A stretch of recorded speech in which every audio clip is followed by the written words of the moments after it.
में आ जाएं। और ये लोग अल्लाह के गजब में गिरफ्तार हैं और नादारी इनसे लिपट रही है। ये इसलिए कि अल्लाह की आयतों से इनकार करते थे और उसके पैगंबरों को नाहक कत्ल कर देते थे। ये इसलिए कि ये नाफरमानी किए जाते और हद से बढ़े जाते थे। ये भी सब एक जैसे नहीं हैं। इन अहले किताब में कुछ अच्छे लोग भी हैं जो रात के औकात में अल्लाह की आयतें पढ़ते और उसके आगे सजदे करते हैं।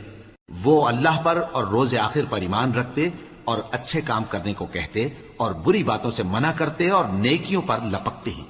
और यही लोग नेकूकार हैं। और ये जिस तरह की नेकी करेंगे उसकी नाकदरी नहीं की जाएगी।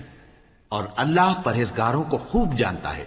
जो लोग काफिर हैं उनके माल और औलाद अल्लाह के मुकाबले में उनके हरगिज काम ना आएंगे। और ये लोग अहले दोज़ख हैं कि हमेशा उसी में रहेंगे। ये लोग जो माल दुनिया की जिंदगी में खर्च करते हैं उसकी मिसाल आंधी किसी है जिसमें सख्त सर्दी हो